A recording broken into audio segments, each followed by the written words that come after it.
Why was everyone staring at her before she'd even spoken a word? Sarah Chun's boots struck the tarmac with the rhythm of someone who had walked through darker places than Fort Bragg. The October air cut sharp across the base, a chill that seeped into bones. But she carried herself as if she'd marched through deserts hotter and mountains colder, a worn duffel on one shoulder, a rifle case in her hand, not the kind of case meant for show. It was battered, scarred, taped together in places, and she held it like it contained her very pulse. From behind windows and doorways, eyes followed her. Whispers carried like wind. First woman in the program. Diversity hire. Won't last 2 weeks. Their words slipped between laughs, cutting sharper than the cold air. But Sarah didn't flinch. She never flinched. At the entrance stood Sergeant First Class Miguel Rodriguez, clipboard under one arm, face carved into. The kind of permanent scowl that came only from years of watching recruits fail. He'd broken men twice her size and twice her confidence. He had seen eager shooters crumble under the weight of precision. He looked her over like he was appraising livestock. Chun, Sarah, serial number. Her response came crisp, without hesitation, her tone steady, a soldier's tone. He scribbled notes. Eyes narrowing. Building C, bunk 23. Orientation starts. At 0600, try to keep up. Dismissed. That was the message. But Sarah didn't move. Not yet, Sergeant. I'll need secure storage for my personal weapon. That word, personal, made him pause. Most recruits arrived empty-handed, relying on standard-issue gear. The few who brought rifles usually carried shiny civilian toys, proof of privilege rather than grit. What kind of personal weapon?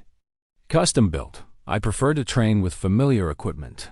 Rodriguez almost laughed. This isn't summer camp, Chun. You'll use what we give you. Her eyes flickered dark steel beneath calm. With respect, Sergeant, my weapon and I have a working relationship. I'd prefer not to break it. For a long moment, silence. Then Rodriguez shrugged. Fine. Armory's in Building A, but don't expect special treatment just because you brought your own toy. Toy. He called it a toy, but Sarah knew better. That rifle had been with her longer than most of the men now whispering her name behind glass. As she walked toward the barracks, conversations died. Heads tilted, voices dropped, looks tough. That she's gone by week 3. She caught fragments. Let them pass through her like wind through leaves inside Building C. The atmosphere was heavier smells of polish and sweat, walls humming with testosterone. Bunk 23 sat alone in the far corner, a place chosen not by accident, but design. Isolation as initiation. She began unpacking. That's when they approached.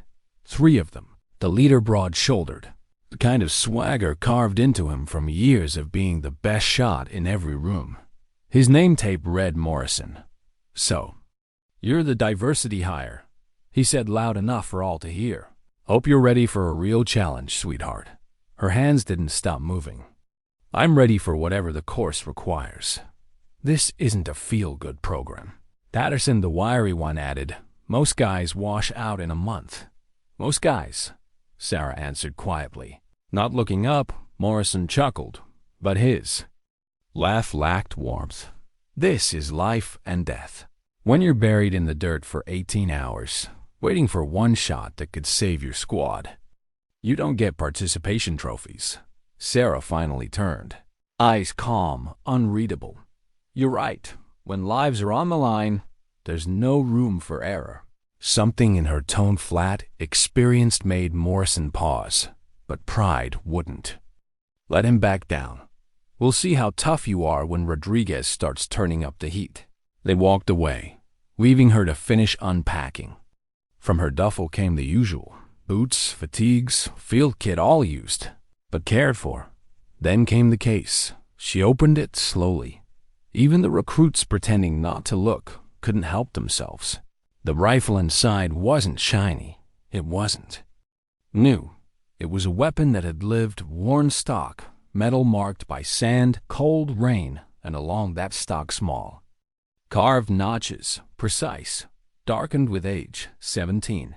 The nearest recruit stopped, staring. He knew what those notches meant. In the sniper community, everyone did. Sarah noticed the eyes, then closed the case quietly. She didn't explain. She never explained. Tomorrow, the real training would begin. The alarm screamed at 0500. Sarah was already awake. She always was, 20 minutes before the others even stirred. Years of instinct, because sometimes the difference between living and dying came down to being ready before the rest. The barracks exploded into chaos. Boots clattered. Men stumbled. Morrison cursed his laces. Patterson searched for a missing belt when Sergeant Rodriguez stormed in, barking orders. Sarah was already at perfect attention, her uniform straight, her face steady. Well, Rodriguez muttered, scanning the line. Looks like we have 1 soldier and 59 civilians. His eyes fixed on Sarah. Chun, front. Center. She stepped forward without hesitation. You get the honor of leading morning PT, 5-mile run. Anyone who falls out. Does it again after chow? The run was brutal, hill, sand, obstacles that broke more spirit than body. By mile 3, men were faltering. By mile 4, half were gone. Sarah's stride never wavered. Breathing controlled, calm, at the finish. Morrison's chest heaved like a drowning man's. Rodriguez's grin carried malice. Congratulations, you survived your first hour. Now the fun begins. 3 weeks. That's how long they tested her. Not with drills, but sabotage. Gear moved. Locker overturned. Uniform soaked. Sand poured into her rifle barrel before a marksmanship test. They expected anger, maybe tears, at least a crack in her calm. But Sarah only cleaned. Stripped the weapon, piece by piece, movements mechanical, steady. Years of repetition guiding every action. Then she stepped to the firing line. Targets at 800 meters, a gusting crosswind. Conditions that made even seasoned shooters curse under their breath. Watch this, Morrison whispered to Patterson. She won't recover from that sand. She settled into position. Breath slowed. The world narrowed to scope and target. The first shot cracked. Dead center, X-ring. The range officer's voice cut the silence. Her second shot landed. Another. X-ring. By the 5th, recruits had gathered behind her, watching, waiting, and when the officer finally announced, perfect score. 5 shots, all X-ring, grouping point 7 inches. The range went silent. Rodriguez lowered his binoculars slowly. He'd seen 3 perfect scores in 8 years, never under these conditions. Never with a rifle that looked like it belonged in a museum. But Sarah only packed her gear. Face unreadable. That night, they struck harder. Footlocker overturned. Boots filled with shaving cream. A message. You don't belong here. She cleaned. Quietly. Morrison leaned back on his bunk, smirking. Maybe. This is a sign. Maybe the universe is trying to tell you something. Her voice came soft. Calm. And what exactly does it take? Balls, Patterson snapped. The courage to take a life when it matters. This isn't paper targets. This is killing people who want to kill your friends. Every recruit in the barracks froze, waiting. Sarah stood slowly.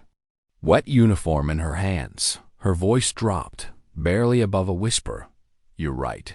When lives are on the line, you need someone who won't hesitate. Someone who has already made the hard choices. The flatness in her tone. The weight behind it made even Morrison shift uncomfortably. But she didn't explain. She never explained. The next morning brought the suicide run. A live fire crawl through barbed wire. Smoke, bullets cracking overhead, brutal, designed to break. Spirits, Rodriguez called her name. Chun, you're up first. She stepped forward, ready. But as she settled into the dirt, her sleeve snagged, revealing the rifle stock. 17 carved notches. The instructors froze. The recruits froze. The silence cut deeper than gunfire. Rodriguez's binoculars lowered. His voice, barely audible. Ceasefire. All personnel return to barracks. Confusion rippled through the ranks. Sarah brushed dirt from her uniform, slung her rifle casually, and walked, calm, silent. Rodriguez's eyes locked on hers. "Chun, my office. Now." Word spread before she even reached the door. Whispers turning into fire. Recruits speculating. Instructors glancing with unease. By the time she sat across from Rodriguez, half the base was already asking, "What do those notches mean? And why did a supply specialist carry the marks of death carved into her rifle? Why did a silence the deep feel heavier than gunfire?" When Sergeant Rodriguez ordered the range shut down, 60 recruits stared at Sarah as if she'd suddenly grown another shadow. The whispers began before the dust had even settled. She walked, with her rifle slung over her shoulder, calm, deliberate, while men behind her whispered words they didn't yet dare say aloud. 17 notches? Confirmed kills? No way. She's a supply specialist. Has to be a fake, right? Inside Rodriguez's office, the air was close, heavy with suspicion. Commendations hung on the wall, proud testaments to a lifetime of training snipers. Yet in that moment, none of them mattered. He stayed standing, pacing behind his desk like a caged animal. "I'm going to ask you one question, Chun, and I want a direct answer." His voice cracked the air. "What do those marks on your rifle mean?" Her eyes didn't flinch. Her voice was quiet. "What do you think they are, Sergeant?" His fist slammed against the desk. The sound echoed in the small office. "Don't play games with me. 17 notches. 17 kill marks. That's either the biggest fraud I've seen in 8 years, or you're the most decorated sniper to ever walk through my doors. Which is it?" Her hands rested in her lap, steady as stone. "My file contains everything the Army wants you to know." "That's not good enough." Rodriguez spun to his computer, fingers hammering the keyboard. Her records filled the screen neat, unremarkable. A logistical specialist, supply, paperwork, training certifications. Nothing that explained notches carved deep into old wood. "This doesn't make sense," he muttered. "According to this, you've never even been deployed to a combat zone. You're a supply clerk with the 82nd Airborne." "That's correct." He shot her a glare sharp enough to cut. "Supply clerks don't carry rifles with 17 confirmed kills. No." She said softly, "They don't." The office grew still. Rodriguez stared at the screen, then at her, and for the first time in years, doubt crept into his voice. "What the hell are you, Chun?" He reached for the phone, dialing fast, sharp. "Colonel Matthews, 82nd Airborne. He'll clear this up." The line rang 3 times, then a gruff voice answered. "Matthews, Colonel, this is Sergeant Rodriguez at Fort Bragg. I have one of your former soldiers here.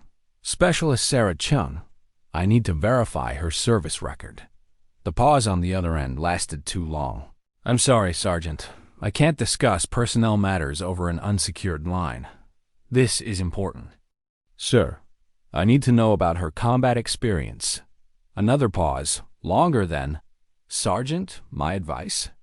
Whatever questions you have about Specialist Chun, direct them through proper channels, and do it carefully." The line went dead. Rodriguez's hand tightened around the receiver until his knuckles whitened. He turned back to Sarah, his voice trembling with equal parts anger and unease. "What the hell was that about? Why would Matthew shut me down like that?" Sarah rose slowly, deliberate. "Sergeant, may I make a suggestion?" "I'm listening." "Call the Pentagon. Ask for the Special Operations Personnel Office. Tell them you have reason to believe my file contains classified elements." His eyes narrowed. "And why would I do that?" "Because if you don't," she said evenly, "you'll spend the next 3 months training someone whose qualifications you don't understand. And that's not fair to either of us." Something in her calm unsettled him more than anger ever could.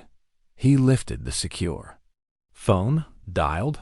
The line bounced between transfers before landing with a man who introduced himself as Major Harrison.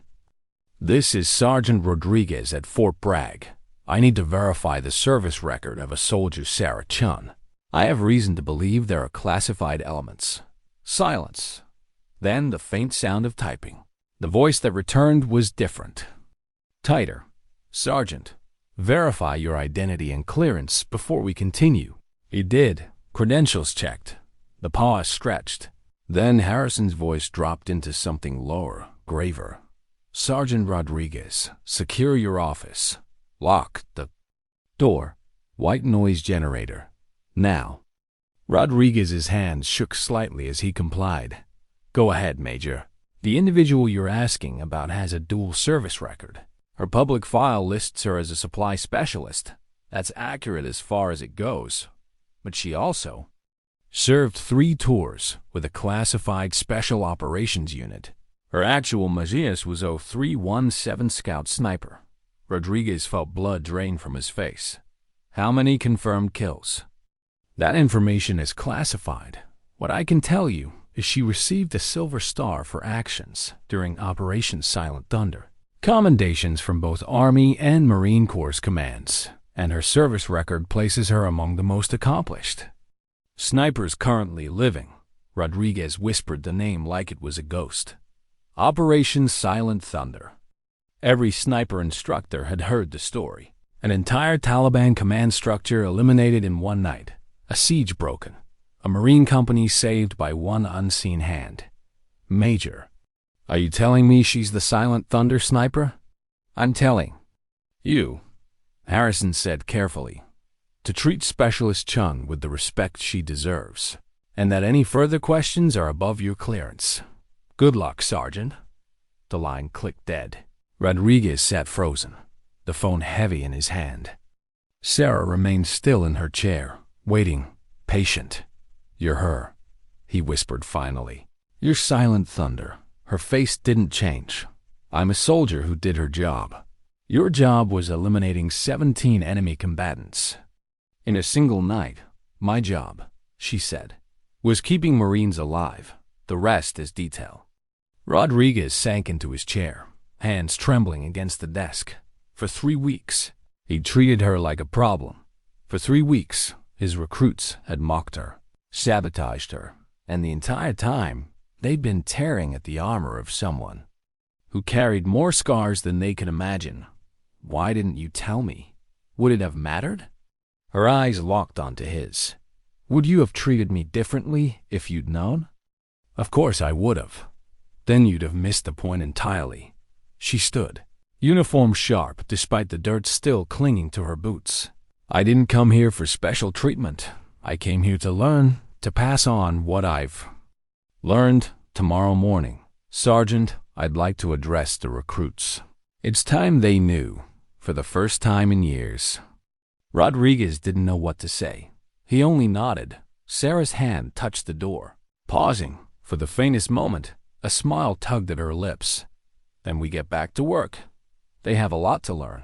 She left him alone in silence, staring at the phone that had just dismantled everything he thought he knew. That night, the whispers spread like wildfire. Silent Thunder. Could it be her? Recruits who once mocked her now spoke in hushed tones, replaying every look, every quiet word, every steady breath she'd taken on the range. In her bunk, Sarah cleaned her rifle. Each piece laid out, cared for, inspected. The notches on the stock caught the dim light, carved not as trophies, but as scars. She ran her fingers over them once, briefly, then put the weapon back together with the same calm precision. Across the room, Morrison watched, his arrogance cracked. He saw now what he'd missed before. The quiet weight in her eyes, the way silence followed her like a shadow, and he wondered what it meant to walk through war, carrying ghosts you could never name aloud. Dawn would come soon, and with it, a truth no one in that barracks was prepared to hear.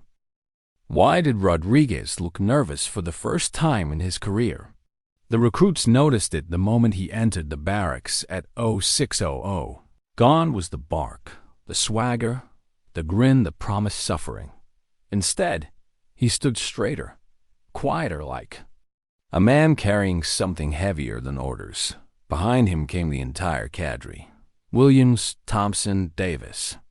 Men who rarely appeared together unless something serious was about to change.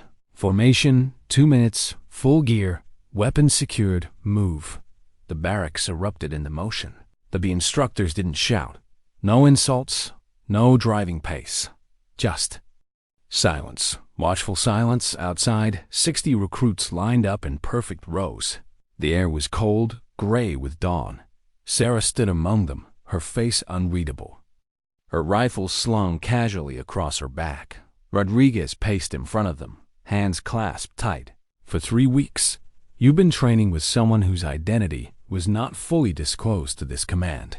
That situation ends today, his voice was sharp, but beneath it trembled something closer to reverence. A ripple of whispers spread through the ranks until Rodriguez's glare silenced it. Chun, front and center. She stepped forward, each movement measured, calm. She had done this before, too many times before. Rodriguez's voice hardened. For weeks, some of you questioned her presence. Some of you mocked it. Some of you tried to break her. You thought she didn't belong. What you didn't know is that you've been training with a legend. The word landed like a stone dropped in water ripples of disbelief, confusion, and uneasy curiosity. Rodriguez turned. To her, tell them who you are. Sarah faced the formation. Her eyes moved across the rows, pausing on faces she knew. Morrison's arrogance now cracked with unease. Patterson's smirk faded into silence, others shifting uncomfortably as they remembered every insult, every sabotage. Her voice was calm, steady. My name is Sarah Chun. My file says I'm a logistical specialist. That's true as far as it goes. But for 6 years, I also served as a scout sniper with a classified special operations unit. Silence. She let it breathe. Let the weight of those words settle. I completed 3 deployments. My job was overwatch and precision fire support. I carried this weapon. She unslung her rifle, held it up for all to see. It never failed me, and I never failed those who depended on it. Some recruits shifted closer, eyes catching on the stock, the notches, 17 of them, now visible in the light of dawn. These marks, she said softly, are not decorations. They are not romantic notions of war. They are 17 enemy combatants who will never again fire on American soldiers. Each one taken because it was necessary. Each one carved because I could not forget. A hush swept over the formation. The longest shot was 1,247 meters. Operation Silent Thunder. She paused, watching their eyes widen. A Taliban commander directing mortar fire against Marines. 1 bullet ended it.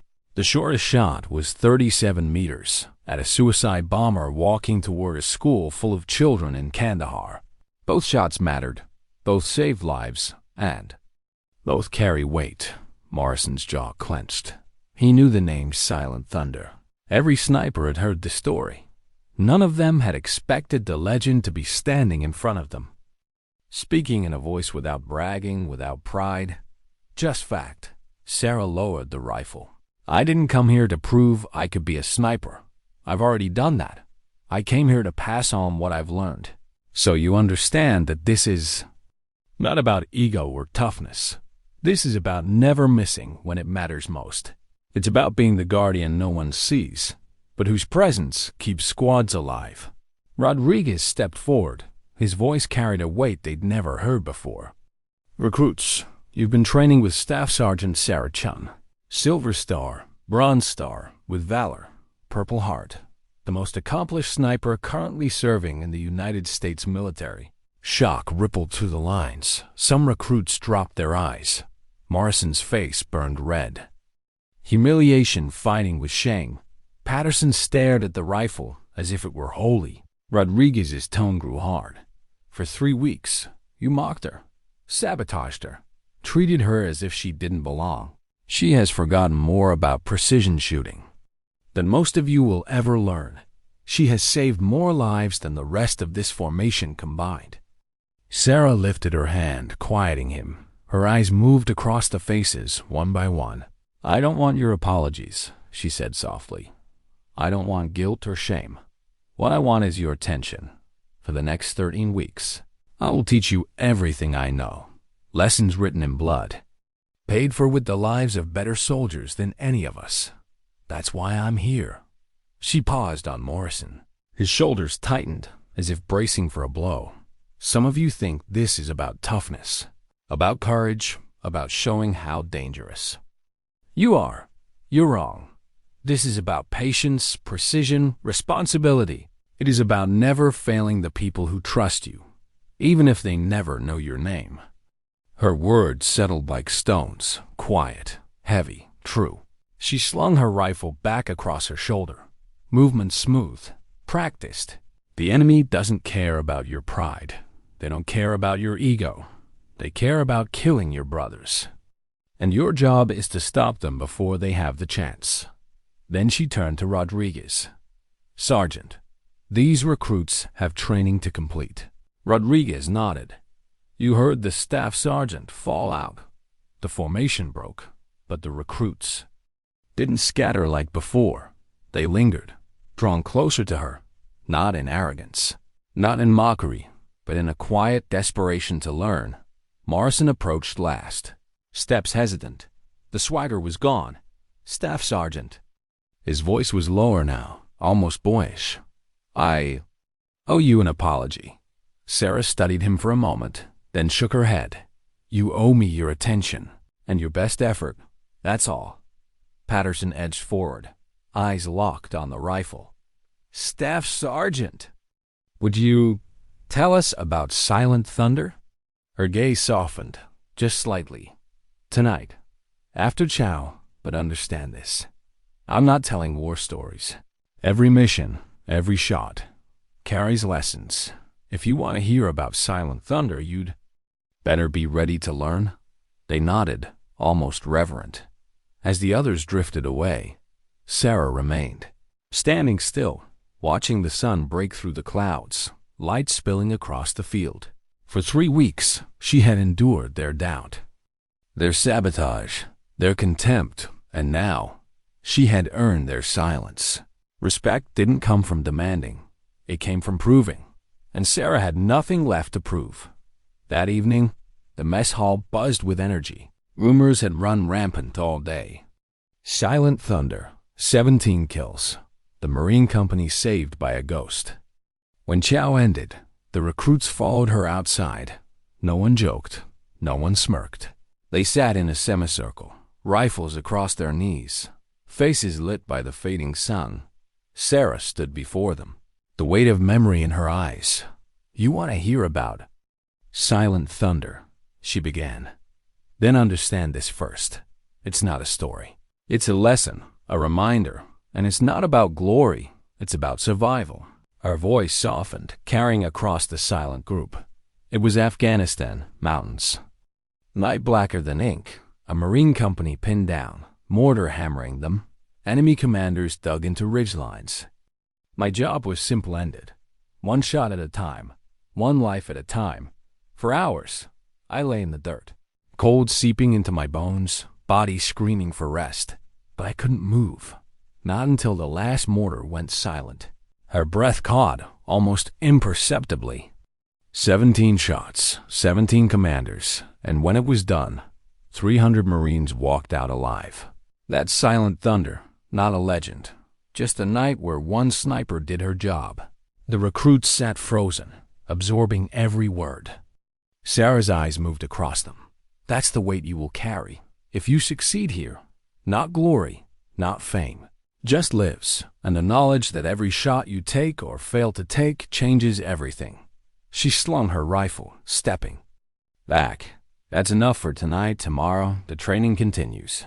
As the recruits dispersed, Morrison lingered, staring at the ground. Finally, he muttered, "How do you carry it?" 17 lives? Sarah paused, then answered softly, "You don't carry it. It carries you. Every day, every night." And she walked away, the silence around her deeper than any they had ever known. Why did their eyes look different, now hungrier? Sharper like men who had just realized the ground beneath them had never been solid. The morning after Silent Thunder's name fell into the open, 60 recruits stood in formation tighter than they ever had before. They weren't staring at Rodriguez anymore. They were staring at her, waiting. Sarah could feel it. That shift in gravity. 3 weeks ago, they wanted her gone. Now, they wanted something from her: answers, guidance, maybe salvation. But she knew the danger of their hunger. Respect was one thing. Worship was another. Rodriguez barked orders. But even he knew who held the room now. He glanced at her more than once. And though his voice carried authority, his posture carried something else. Deference. "Today we start with fieldcraft," he snapped. "Camouflage, concealment, observation. Staff Sergeant Chun will demonstrate." Her name cut across the morning air. The recruits snapped their heads toward her. Sarah stepped forward, not with pride, not with performance, just duty. She picked up a ghillie suit. Threads of burlap and netting, ragged and ugly. She held it out so they could see. "This looks ridiculous," she said flatly. "Itches like hell. Smells worse after a week in the field. But it can mean the difference between living and being found, and in this line of work, being found means dying." They watched as she draped it over herself, movements practiced, deliberate. Then she lay down in the dirt at the edge of the field, without a sound. For a moment, they could all see her. Then slowly, impossibly, she disappeared. Recruits blinked, squinted, looked harder. The shape was there, but only if they knew what to look for. To most of them, she was gone. Her voice came from nowhere. "Camouflage is not about hiding. It's about becoming unremarkable, forgotten. If they notice you, you failed. If they shoot at you, you failed. If they never knew you were there, then you did your job." When she stood, brushing dirt from her knees, even Morrison's smirk was gone. Rodriguez gestured. "Pears, move, your turn." The recruits scattered, fumbling with burlap and mud. Some crouched like children playing hide and seek. Others rolled in grass, too obvious to fool anyone. Sarah moved among them, kneeling beside Morrison first. "You're too stiff," she murmured. "Relax. Let the earth swallow you. Breathe slower." He obeyed without protest. At Patterson's position, she tilted her head. "Better. But your scope is glinting. That glint can kill. You, tape it. Shade it. Never forget light betrays." One by one, she corrected them. No shouting, no insults. Just quiet adjustments, and they listened. By afternoon, the field looked different. Shapes melted into shadows. Outlines blurred into brush. When Rodriguez scanned with binoculars, he muttered under his breath, "Damn, she's turning them invisible." But Sarah wasn't just teaching camouflage. She was teaching patience, stillness. "This job isn't about pulling a trigger," she told them as the sun dipped lower. "It's about waiting hours, sometimes days, no food, no sleep, your body screaming to move, and you don't. Because the moment you do, someone else dies." Her words hung heavy. Morrison's brow furrowed. Patterson's jaw tightened. They were beginning to understand. Sniping wasn't about glory shots. It was about sacrifice of comfort, of self, of peace. That night, in the barracks, the question started. "Staff Sergeant, what was the longest you ever had to wait?" She didn't look up from cleaning her rifle. 52 hours. 2 days? Morrison blurted. 2 days, no sleep, barely any water. Just the sound of your own heartbeat in your ears. And when the shot came, it had to be perfect. Silence spread across the room. For once, no one mocked. Patterson asked, almost timid, "Did you ever miss?" She paused, claws frozen against the barrel. Her eyes darkened. Once, the room went still. No one dared breathe. She set the rifle down gently. A boy 15, maybe, running toward us with something in his hands. I saw wires, called it in, took the shot, afterward. I learned it wasn't a bomb, just scrap metal. He was trying to trade for food. No one spoke. Morrison stared at the floor. Patterson's mouth opened, then closed. Sarah's voice dropped. You don't forget that. You never will. And that's the lesson. You can be perfect 99 times. The 100th will haunt you. The barracks was silent long after she finished cleaning. Days blurred into weeks. Under Sarah's quiet hand, the recruits changed. Their postures straightened, but their eyes grew softer, not from weakness, but from the realization of weight. They learned to crawl silently under barbed wire while live rounds snapped overhead, to fire in wind and rain, heartbeats slowing with each trigger squeeze. And with every lesson, she gave them pieces of herself, not her resume, not her legend, but the raw edges. During long runs, she told them about fear, how it never went away, no matter how many missions. If you stop feeling fear, she said, you're already dead. Fear keeps you sharp. Fear makes you breathe. Use it. During night exercises, lying in mud with them, she told them about silence, how it could be both ally and enemy. It gives you cover. But in silence, your thoughts are loudest. That's where the ghosts come. Learn to make peace with them, or they'll consume you. Rodriguez watched from a distance. Unsettled, he had trained hundreds of recruits, broken them down, built them up, but Sarah wasn't breaking anyone. She was reshaping them, quietly, relentlessly, and they were becoming sharper than he had ever seen. Still, not everyone adapted easily. One rainy night, during a stalking exercise, Patterson broke, lying in the mud, soaked to the bone, waiting hours for a target that never appeared. He finally cursed under his breath. This is insane. Nobody can do this. Sarah was lying only a few feet away, invisible in her own camouflage. Her voice drifted through the rain. You think I didn't say those words? The first time I lay still while ants crawled into my collar? The first time I thought my lungs would explode from holding my breath too long? You'll think it 100 times more before this is over. The difference is whether you let those words control you or you keep still anyway.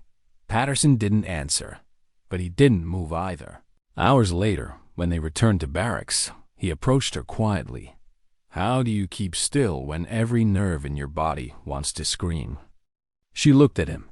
Her answer was simple. You remember who you're keeping still for. Someone's son, someone's brother, someone's friend. It's never about you. That's the only way it works. For the first time, Patterson nodded, without sarcasm. But even as the recruits grew sharper, Sarah carried her own battles. At night, alone, when the barracks finally quieted, she lay awake.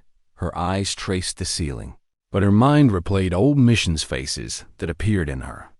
Scope, moments that stretched too long, the boy with the scrap metal. She'd never told anyone that detail before, not even the classified reports.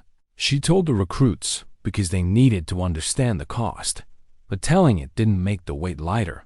If anything, it reminded her how heavy silence could be. One dawn, as they gathered for another live-fire drill, Morrison approached her. His swagger had been ground down, his arrogance replaced by something else, respect tinged with shame. Staff Sergeant, he said quietly, I don't know how to say this, but I was wrong about you, all of it, and I'm sorry. She studied him, then nodded once. Don't be sorry, be better. He swallowed hard. I'm trying. I know, she said. That's why you'll make it. For the first time, Morrison believed it. Weeks passed. Slowly, the recruits stopped looking at her like a legend. They started looking at her like a mirror, something that showed them both who they were and who they had to become. She didn't give speeches. She gave truths, small ones, heavy ones, the kind you carried in silence. And as they carried those truths, something began to shift. The training ground at Fort Bragg had always produced snipers, but now, under Sarah's quiet hand, it was producing something rarer. Soldiers who understood the soul of the job. That taking a life wasn't about power, but about protection. That silence wasn't emptiness, But responsibility, that survival wasn't about glory, but dignity. And somewhere deep inside, Sarah allowed herself a fragile thought, maybe, just maybe, she was finally paying forward what the ghosts had taught her. Yet, even as the recruits grew, there lingered a question none dared ask aloud. What had Silent Thunder lost in order to teach them so much? And how long could someone live carrying 17 carved notches without breaking under their weight? Why did the training field feel more like a battlefield today? The recruits could sense it before dawn, in the way the instructors whispered to each other, in the way Rodriguez's jaw stayed clenched, in the silence that preceded orders. Something was coming. Something meant to tear them apart. They assembled in formation, 60 of them, mud still clinging to their boots from the night exercise. Sarah stood off to the side, rifle across her back. Face unreadable, Rodriguez stepped forward, his voice cut like a blade. Today, you learn the difference between shooters and snipers.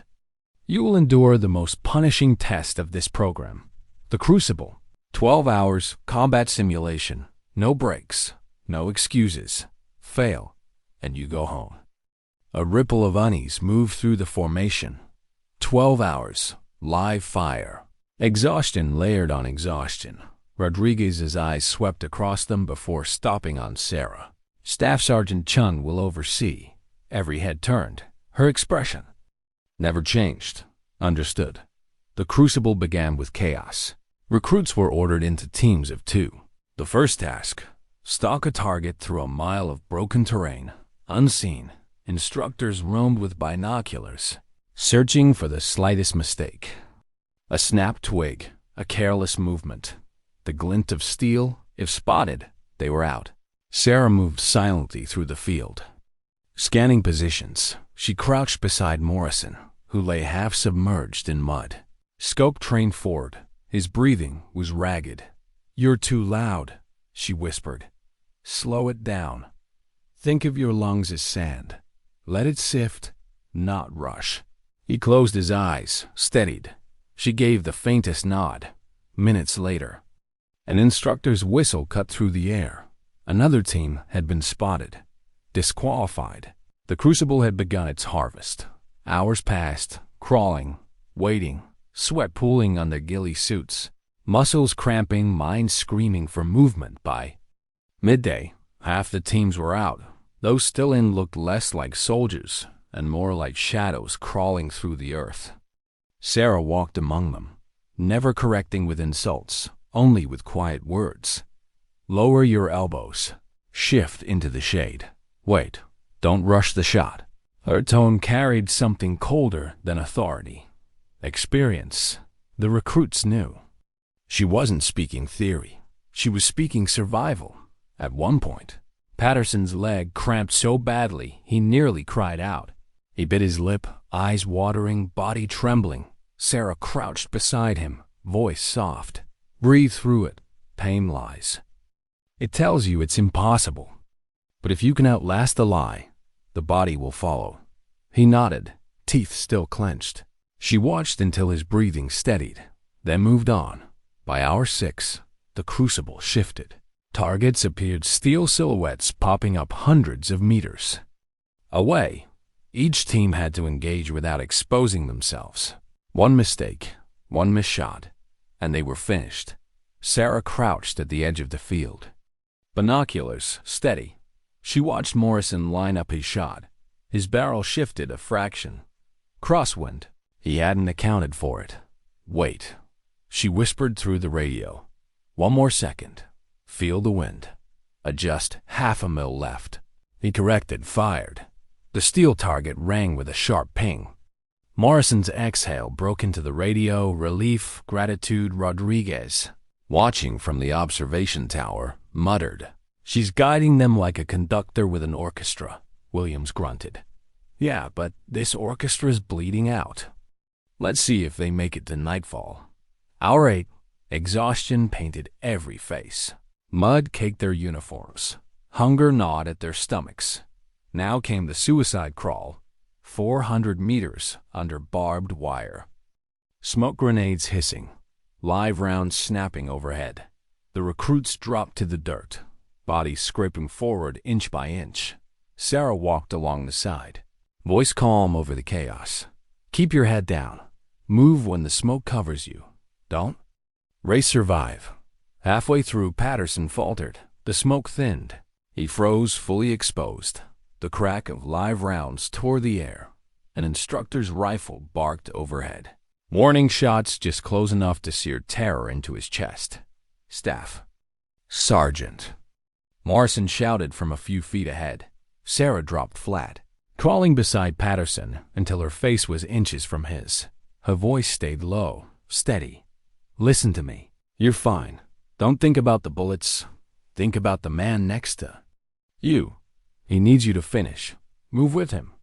Patterson's eyes widened, panic surging, then softened as her tone cut through. He nodded. Together, they pushed forward. When they finally rolled out the other side, gasping, covered in dirt, Patterson turned to her. I thought I was done. Sarah's reply was soft. You're never done until you quit, and you didn't. Hour 10, the Crucible's final trial. Simulated Overwatch. Each team was given coordinates. A mock village lay ahead, dotted with hidden hostiles, cardboard silhouettes dressed in enemy uniforms. The task: eliminate priority targets without harming civilians. The recruits moved into position. Scopes scanning, sweat dripping into their eyes. Sarah crouched behind them, silent, watching, measuring. One recruit fired too quickly.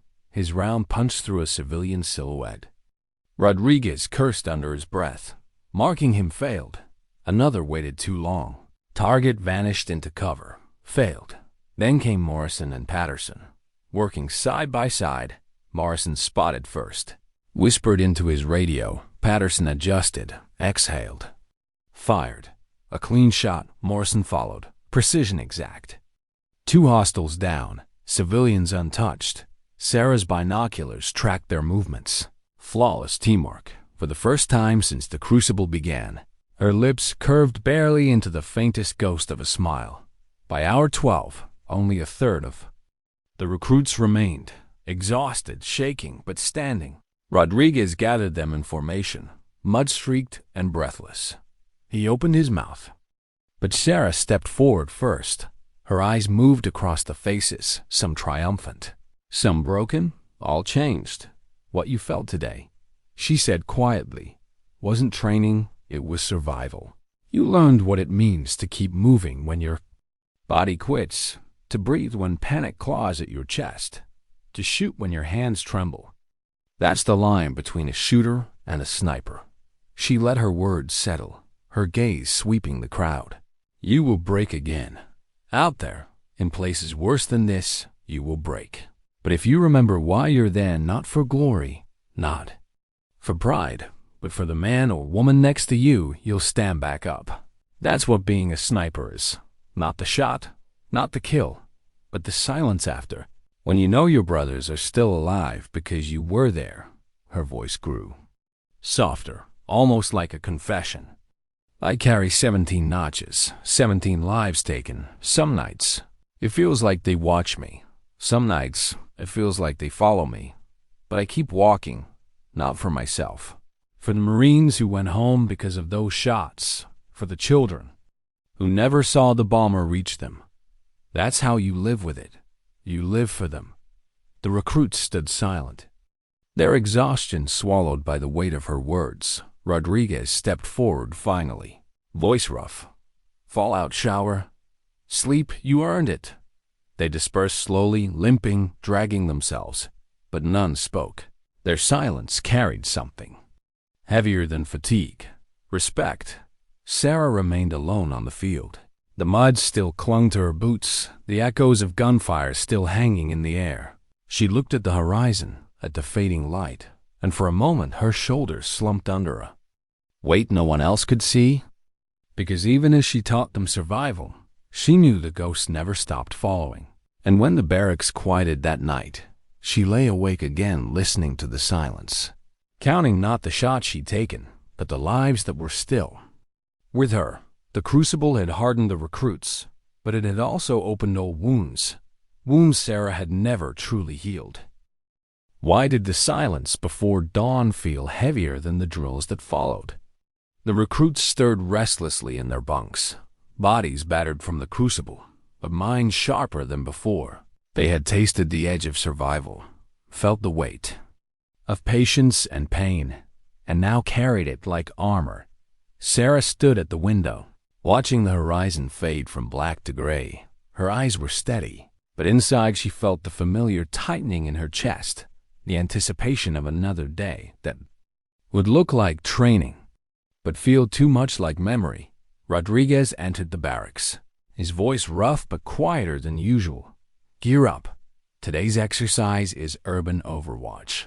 Live rounds, civilian actors on the field, any mistake, any hesitation, and you're done.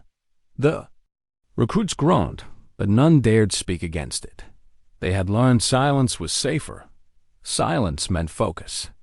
Sarah turned from the window, rifle case in hand. The notches on the stock caught the pale morning light, and for a moment she saw them not as wood, but as faces. 17, always 17. The mock village had been built for training concrete. Shells of buildings, empty streets, painted signs in broken foreign languages. But to Sarah, it looked too real. The dust, the angles of shadow, the way windows stared like eyes. She crouched with the recruits on the rooftop of a 2-story structure.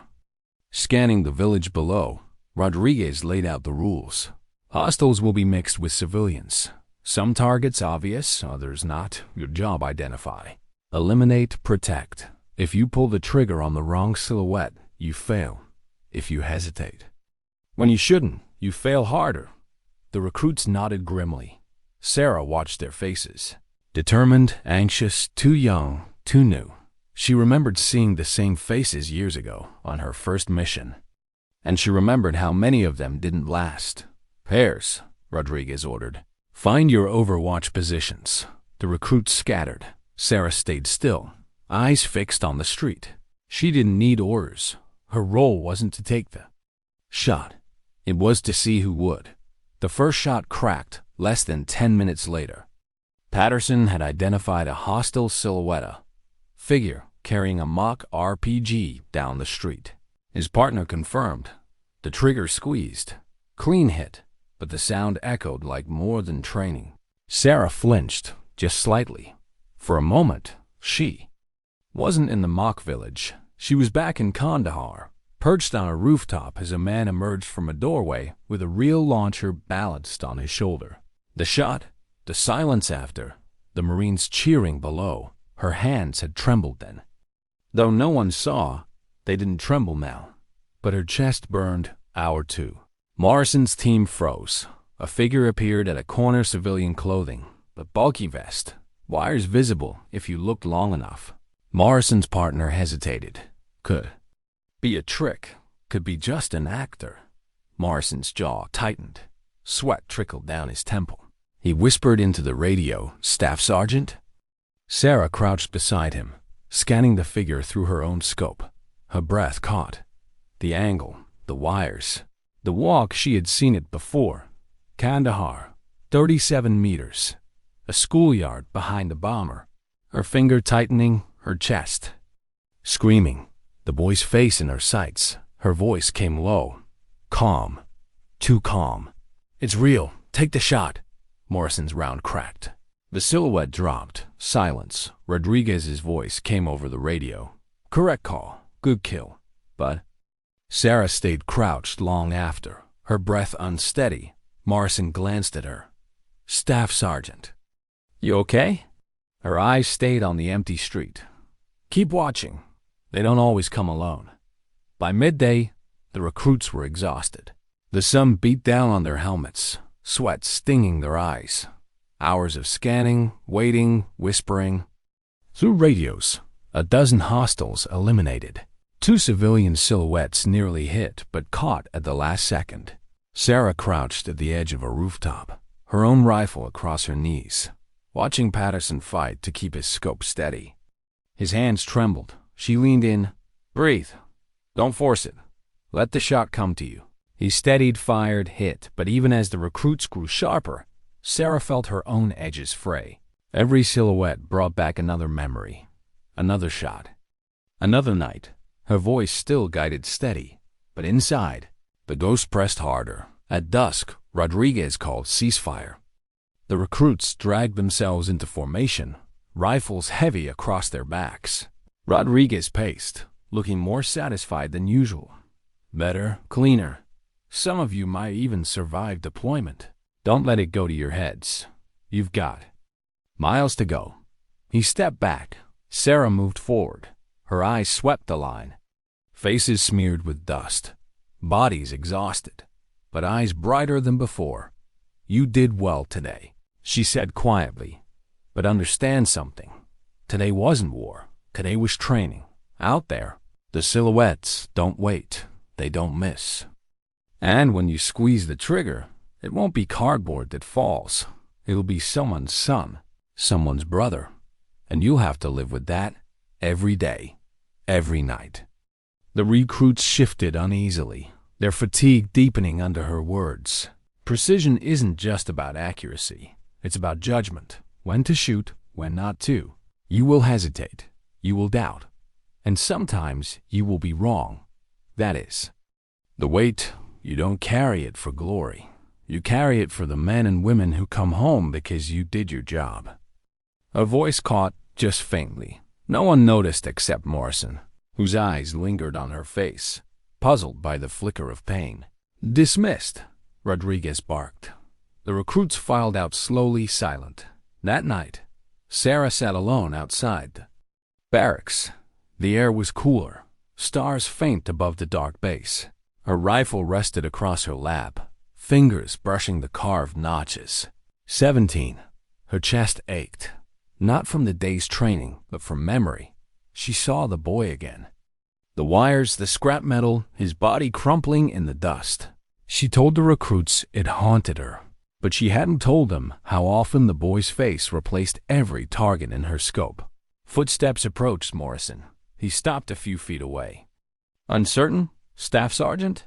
She didn't look up. Couldn't sleep? He shook his head. I just wanted to ask, how do you know when it's the right call? How do you know when to take the shot? Her fingers traced the notches. She exhaled. You don't, not really. You weigh everything you can.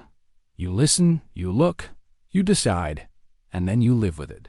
He hesitated. And if you're wrong? Her eyes lifted, locking on his dark, unshakable. Then you never forget. For a moment, neither spoke. Then Morrison nodded slowly and turned back toward the barracks. Sarah stayed where she was, staring at the stars. The ghosts were louder. Tonight, pressing closer, whispering through the silence. She closed her eyes, steadied her breath, and reminded herself of the only truth that ever mattered. You don't live for yourself. You live for them.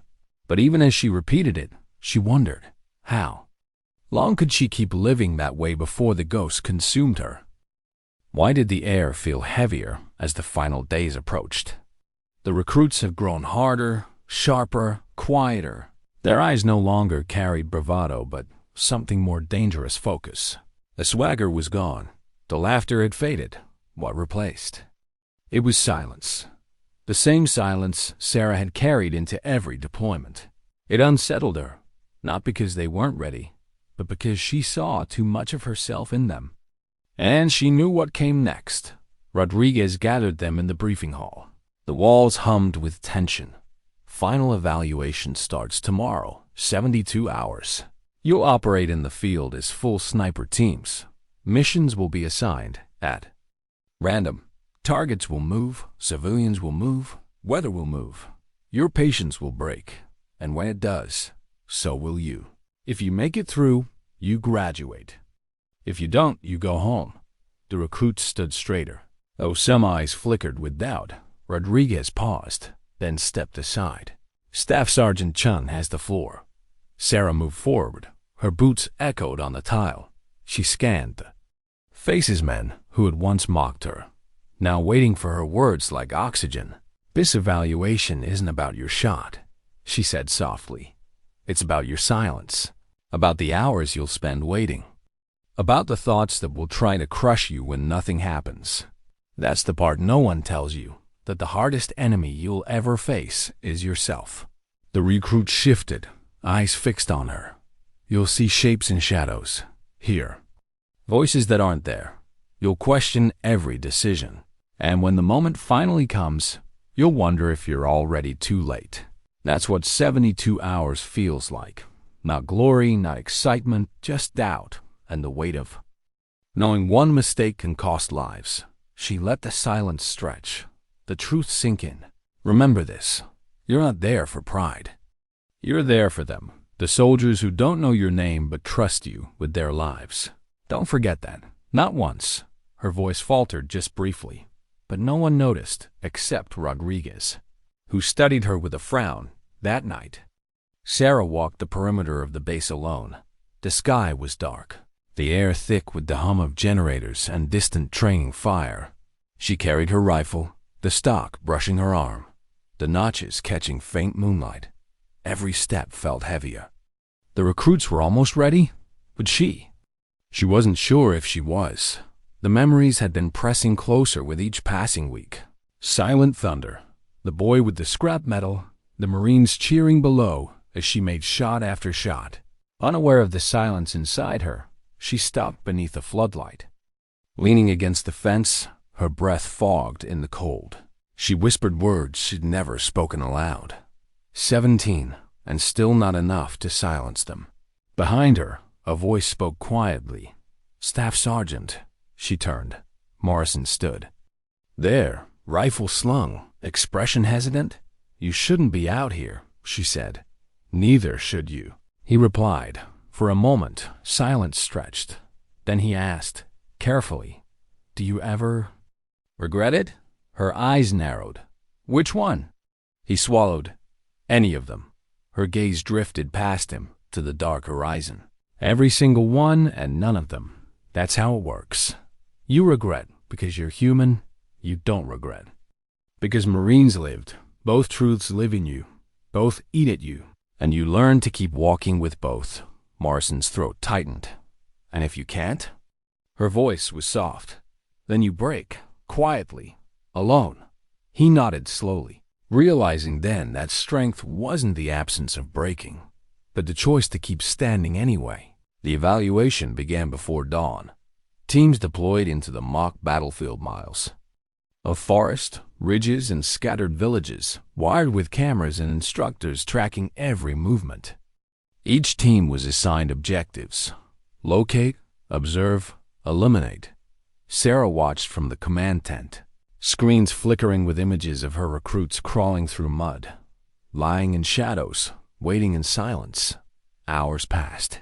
Targets appeared, shots cracked. Some teams excelled, others faltered. A recruit misidentified a hostile failed, another fired too late failed, but most held. Sarah's heart tightened as she watched Patterson's team crawl into position, their ghillie suits blending almost perfectly. His partner whispered into the radio, nerves clear in his tone. "Movement civilian?" "No, wait, hostile." Sarah leaned closer to the screen. The silhouette looked too familiar. A vest, bulky, wires, her chest clenched. "Not Kandahar. Not again." Her voice caught before she pressed the radio. "Wait, confirm twice. Don't rush." Patterson hesitated. His partner hissed, "He's getting closer." Sarah's breath trembled. The boy's face flashed in her memory. Scrap metal, not wires. She forced her voice steady. "Confirm, then fire." Patterson steadied his scope, waited. The figure stumbled. Thermog detonator clutched in his hand. Hostile, Patterson fired. Clean shot. The figure dropped. Sarah closed her eyes briefly, fighting the memory back. This time, it wasn't a boy. This time, she hadn't been wrong. Rodriguez glanced at her, saw the shadow in her face, said nothing. By the second night, exhaustion was eating the recruits alive. They had been lying in the dirt for nearly 30 hours. Hunger gnawed, rain fell, soaking them through. But still, they stayed, waiting, watching. Sarah moved through the command tent, watching the screens, guiding where needed, but every face on the monitor blurred with another face in her memory. Every silhouette she saw carried the weight of the 17 at 0300. Morrison's voice came through the radio. "Staff Sergeant, we've got a clear shot, priority target, permission to fire." Her hand hovered over the mic. She saw the target mark hostile with a weapon. Easy, obvious, but she hesitated. Her chest tightened, vision swimming. She saw not the silhouette, but the boy again, the wires, the scrap, the way his body had folded into the dirt. Her hand shook. For the first time in years, she doubted her own call. Rodriguez's eyes flicked to her. "Chun, they're waiting." Her voice stuck. Seconds passed. Morrison whispered again, sharper now. "Staff Sergeant, permission?" Her hand trembled. Then she forced the words out. "Fire." The shot cracked. The target fell. Clean. Silence filled the tent. Rodriguez studied her. She didn't look back. She kept her eyes on the screen. But inside she was unraveling. By the 72nd hour, only 20 recruits remained. Mud-covered, hollow-eyed, but sharper than when they began.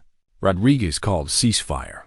The recruits limped into formation, weapons dragging at their sides. Sarah stood before them, her face pale, eyes shadowed. "You passed," Rodriguez said. Gruffly, "Barely, but you passed." The recruits exhaled, relief washing over their broken bodies. Sarah stepped forward. She looked at them, her voice low, almost fragile. "What you felt out there, the hunger, the cold, the waiting, that's what it is. That's the job. You'll carry it now, the way I have. It will follow you, and it won't always be clean. Sometimes you'll be wrong, and that wrong will stay with you, but you'll keep walking anyway, because if you don't, no one else comes home." Her eyes swept the formation. Morrison's steady gaze. Patterson's tired but determined face. Others, hollowed out but standing. "Remember this," she said softly. "The shot doesn't end when the bullet lands. It lives in you, forever. Choose carefully, live carefully, and maybe, when it's over, you'll still recognize yourself."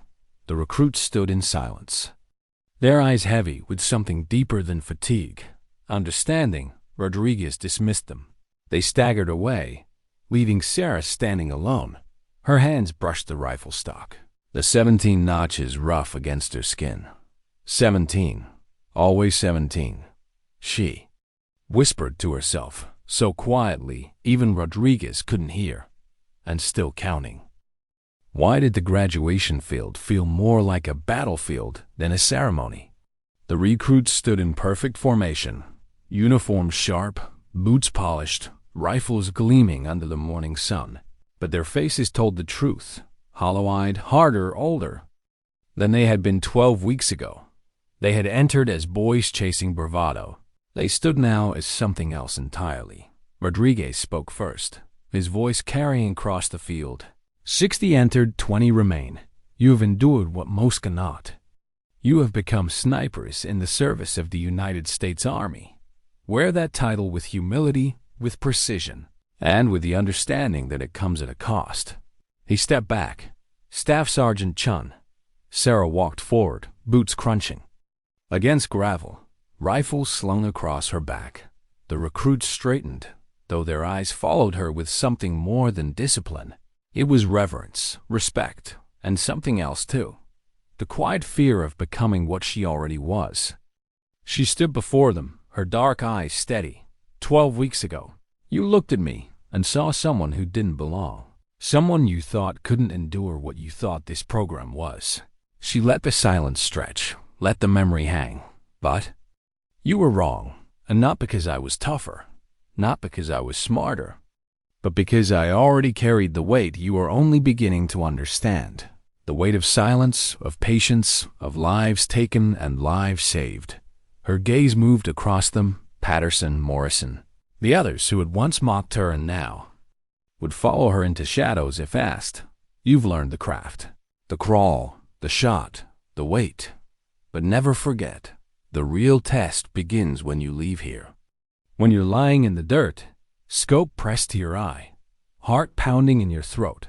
When you're staring at someone who doesn't know you exist, and your finger hovers on the trigger, that's when you'll know what this job really is. Her voice softened. It isn't the kill. It isn't the legend. It's the silence afterward, and how you live with it. The recruits shifted, the weight settling into them. Some of you will never fire a shot in combat. Some of you will fire too many. Each one will carve itself into you. You'll carry it long after the war forgets your name. That's what the notches mean. Not glory, not conquest, just scars. She paused, her eyes drifting briefly to the rifle. At her back, 17 scars. I can't take that weight from you. I can only tell you this. You're not alone. Every sniper before you carried it. Every sniper after you will. The measure of your life won't be how many targets you hit, but how many brothers and sisters came home because you were there. Her words lingered, soft but heavy, the kind that didn't fade. Rodriguez stepped forward again, voice thick. By the authority vested in me, you are hereby recognized as graduates of the United States Army Advanced Sniper Training Course. The recruits exhaled relief, pride, fear. They raised their rifles in silent salute, but there. I stayed on Sarah. That night, the barracks was alive with quiet celebration. Laughter. For the first time in weeks, stories swapped in low voices. But Sarah sat apart, cleaning her rifle in silence. Patterson approached first, hesitant. Staff. Sergeant. Thank you for everything, for not giving up on us. Sarah glanced at him, then shook her head. I didn't do this for you. I did it for the soldiers who will depend on you. Don't thank me. Thank them. He nodded, throat tight, and stepped. Away, Morrison lingered longer. His arrogance was gone, replaced by something raw. Staff Sergeant. I don't know if I'll ever be half the sniper you are. Her gaze was steady. Good. You're not supposed to be. You're supposed to be the sniper they need, not the one they tell stories about. That's enough. His eyes dropped, ashamed, but grateful. I'll remember. You better, she said softly. Later, long after the barracks quieted, Sarah walked alone across the field. The stars stretched endless above her. The rifle weighed against her back, heavier than ever. She stopped at the edge of the range where it had all begun, where the notches had first been seen, and everything had changed. 17. Always 17. She crouched in the dirt, tracing the soil with her fingers. Memories came, faces, voices, moments frozen in time. She whispered to them like old companions. I taught them what you taught me. To wait, to breathe, to protect. I hope that's enough. Her eyes burned. Though no tears fell, she had forgotten how footsteps approached. Rodriguez, he stood beside her, silent for a long moment. Finally, he said, You changed them. How? You changed me. She didn't answer. He looked at her rifle, the notches catching starlight. Does it ever get lighter? Her lips curved into the faintest shadow of a smile. No, you just get stronger. Rodriguez exhaled, his voice low. Sometimes I wonder if we ask too much of people like you. Sarah's eyes stayed on the horizon. We don't ask, we take, and then we call it service. He swallowed, unable to argue. She stood, slinging her rifle, her voice softened, almost a whisper. Sometimes. Dignity doesn't speak, it simply acts. And with that, she walked into the darkness, her shadow stretching long across the field. A soldier, a sniper, a woman who carried 17 scars carved in wood, and countless more carved in silence. The recruits would carry her lessons. The army would carry her legend. But Sarah Chun would carry the ghosts, and she would keep walking, always walking.